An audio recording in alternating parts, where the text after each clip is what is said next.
Ya, tapi kapan itu terwujud kita tidak tahu. Tapi bahwa itu pasti terwujud, pasti terwujud.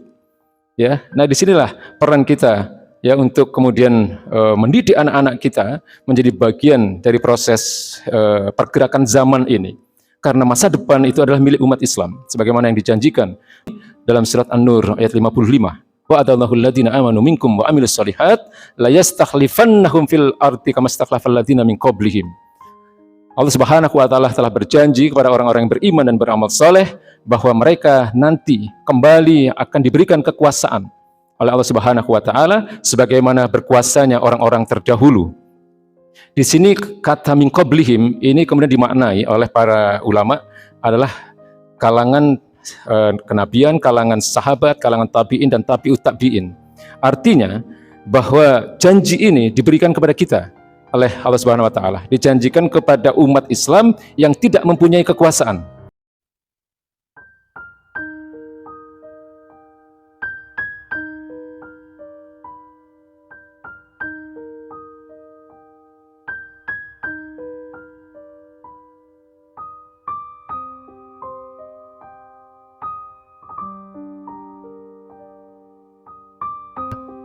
Dalam satu riwayat yang sahih dikisahkan bahwa pada masa sahabat ada 4 pemuda ya, yang mereka masih tergolong di dalam kalangan sahabat yang pada waktu itu mereka masih berusia belasan tahun.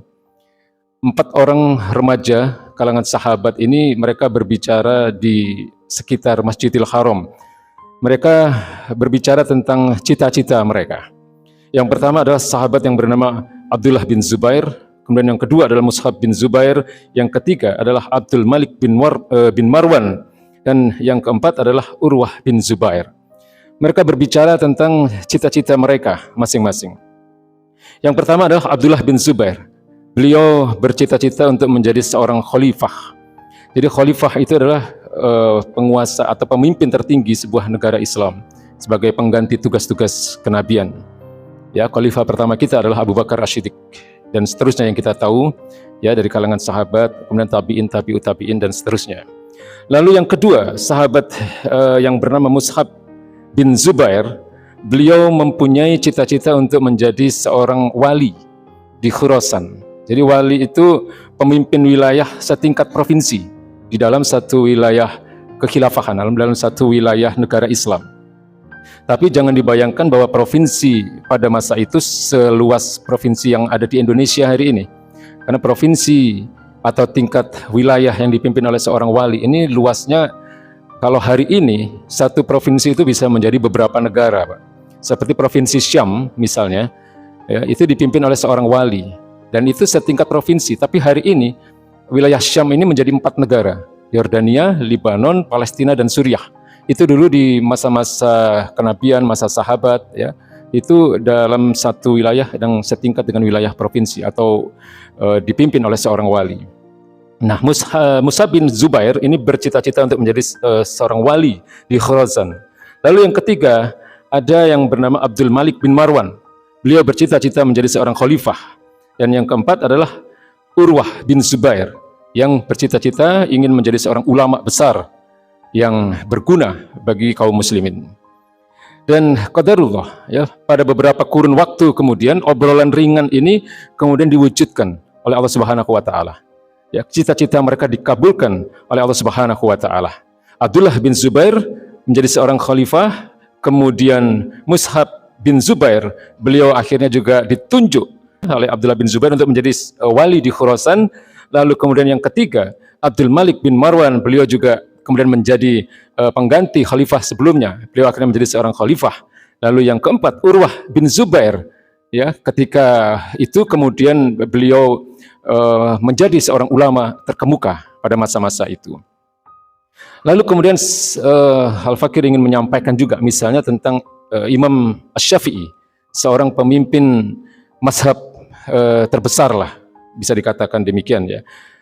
Beliau bernama asli Muhammad bin Idris, lahir di Gaza tahun 150 Hijriah.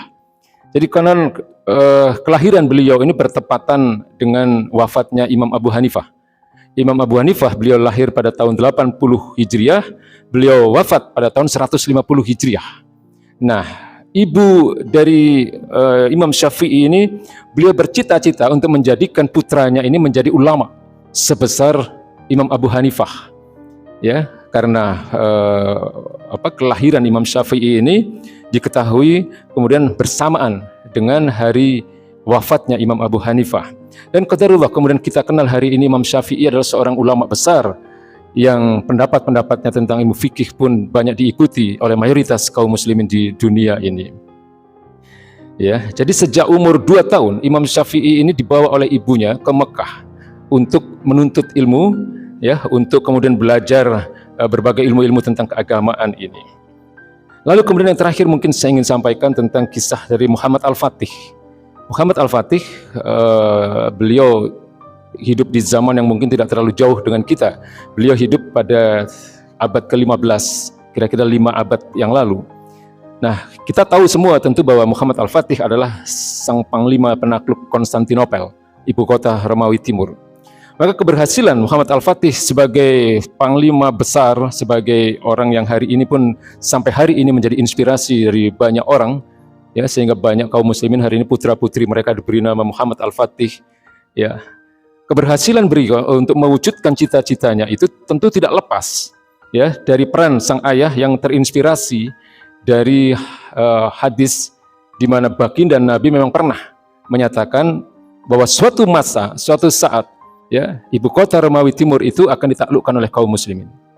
Jadi pada saat itu dalam perang Khandaq, ya, dalam persiapan perang Khandaq, Nabi dan para sahabat sedang mempersiapkan parit, ya, untuk sistem pertahanan melawan gabungan kaum Quraisy, kemudian orang-orang Yahudi yang ingin menyerang kaum muslimin yang pada saat itu baru saja mendirikan negara Islam di Madinah. Lalu kemudian ketika mempersiapkan parit itu, Nabi ditanya oleh salah seorang sahabat, "Ya Rasulullah, ayul madinataini tuftahu awalan, al-Konstantiniyah au Rumiyah?" Ya Rasulullah, kota mana yang nanti akan ditaklukkan oleh kaum muslimin terlebih dahulu? Apakah Konstantiniyah yang hari ini dikenal kemudian dengan nama Konstantinopel, atau yang kita kenal dengan Istanbul di Turki hari ini, atau Ar-Rumiyah, Rumiyah, kota Roma sebagai ibu kota dari Romawi Barat? Lalu Nabi mengatakan, Al-Madinatul Hirokla, Madinatul Hirokla tuftahu awalan. Kotanya Heraklius yang nanti akan kita taklukkan. Maksudnya kotanya Heraklius ini Konstantinopel, ya, yang akan ditaklukkan oleh kaum muslimin terlebih dahulu. Ya, lalu kemudian ada masa Roma nanti akan juga ditaklukkan oleh kaum muslimin. Nah, sejak saat itulah banyak kaum muslimin kemudian ingin mewujudkan cita-cita dari baginda Nabi besar Muhammad SAW ini, yaitu ingin menjadi seorang panglima besar yang akan menaklukkan kota Konstantinopel sebagai ibu kota Romawi Timur yang pada masa itu adalah negara terbesar di dunia. Ya, dan Nabi mengatakan pada waktu itu, wa ni'mal amiru amiruha, wa ni'mal jais dalikal jais. Ya, jadi pemimpin terbaik, panglima perang terbaik adalah panglima perang yang akan menaklukkan Konstantinopel, dan pasukan terbaik adalah pasukan yang menaklukkan Konstantinopel. Nah, sejak saat itu kemudian kaum muslimin terus, ya, ingin mewujudkan cita-cita itu dan menjadikan anak-anak mereka, bahkan mereka kemudian berusaha untuk menjadi, ya, orang yang dikatakan oleh baginda Nabi ini. Tapi kemudian hal ini baru terwujud 825 tahun kemudian, pada tahun 1453 melalui tangan seorang Muhammad Al-Fatih yang pada saat itu menjadi panglima perang yang sangat muda, berusia 22 tahun, tapi karena didikan dari orang tuanya yang ingin mewujudkan cita-cita yang besar untuk mewujudkan janji baginda Rasulullah SAW ini, maka Muhammad Al-Fatih bukan hanya menjadi seorang ahli strategi militer, tapi beliau juga menguasai 7 bahasa, beliau hafal Al-Quran, dan beliau menguasai dan hafal ribuan hadis. Nah, saya hanya ingin mengatakan bahwa pentingnya memiliki cita-cita yang tinggi. Hari ini pasang cita-cita yang tinggi. Ali bin Abi Thalib mengatakan bahwa cita-cita yang tinggi itu adalah bagian dari iman. Ya, jadi ada satu janji yang belum terwujud hari ini, yaitu penaklukan kota Roma. Ya, Nabi mengatakan Madinatul Hirokla tuftahu awalan, itu artinya awalan itu terlebih dahulu, artinya nanti akan ada satu masa Roma juga akan ditaklukkan oleh kaum muslimin. Ya, tapi kapan itu terwujud kita tidak tahu. Tapi bahwa itu pasti terwujud. Ya, nah disinilah peran kita ya untuk kemudian mendidik anak-anak kita menjadi bagian dari proses pergerakan zaman ini. Karena masa depan itu adalah milik umat Islam, sebagaimana yang dijanjikan oleh baginda Nabi dalam surat An-Nur ayat 55. Wa'adallahu alladhina amanu minkum wa amilus solihat la yastakhlifannahum fil ardi kama stakhlafal ladzina min qablihim. Allah Subhanahu wa taala telah berjanji kepada orang-orang yang beriman dan beramal saleh bahwa mereka nanti kembali akan diberikan kekuasaan oleh Allah Subhanahu wa taala sebagaimana berkuasanya orang-orang terdahulu. Di sini kata min qablihim ini kemudian dimaknai oleh para ulama adalah kalangan kenabian, kalangan sahabat, kalangan tabi'in dan tabi'ut tabi'in. Artinya bahwa janji ini diberikan kepada kita oleh Allah Subhanahu wa taala, dijanjikan kepada umat Islam yang tidak mempunyai kekuasaan. Nabi berkuasa, sahabat berkuasa, tabi'in dan tabi'ut tabi'in berkuasa. Lalu kemudian sejak tahun 1924 lah umat Islam tidak berkuasa. Dan janji ini diberikan oleh kita. Kemudian kalau kita lihat juga dalam sisi gramatikal bahasa Arab ya, la yastakhlifannahum itu artinya adalah memang berarti akan diberikan kekuasaan kembali ya, tetapi Allah Subhanahu wa taala tidak sekedar berjanji, tapi Allah di situ bersumpah karena ada dua harf taukid di situ, ada dua huruf penguat yaitu huruf lam dan huruf nun.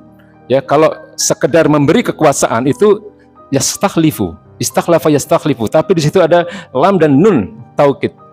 La yastakhlifannahum itu artinya Allah benar-benar bersumpah bahwa nanti akan ada satu masa di mana umat Islam menjadi pemimpin peradaban dunia ini. Bahasa internasional nanti adalah bahasa Arab, ilmu pengetahuan nanti adalah ilmu-ilmu pengetahuan Islam. Lalu kemudian masa depan itu nanti akan menjadi satu masa di mana umat Islam lah yang akan memimpin peradaban dunia itu. Pergerakan zaman ini sudah terlihat ya, bahwa dulu orang tidak mengenal jilbab, tapi hari ini 90% umat Islam khususnya adalah kaum muslimah, mereka telah menggunakan jilbab. Ini tanda-tanda zaman ya, bahwa masa depan milik kita. Lalu pasanglah cita-cita yang tinggi terutama pada anak-anak kita. Kalau memasang cita-cita jangan hanya yang terkait dengan urusan dunia ya, jangan ingin menjadi artis yang besar, jangan hanya menjadi katakanlah olahragawan ya, jangan menjadi idol ini idol itu, tidak ya. Cita-cita yang besar, usahakan ada kontribusi untuk umat ini, lalu juga kontribusi untuk agama ini, sehingga mereka akan menjadi pemegang peradaban zaman Islam yang dijanjikan oleh Allah Subhanahu wa taala.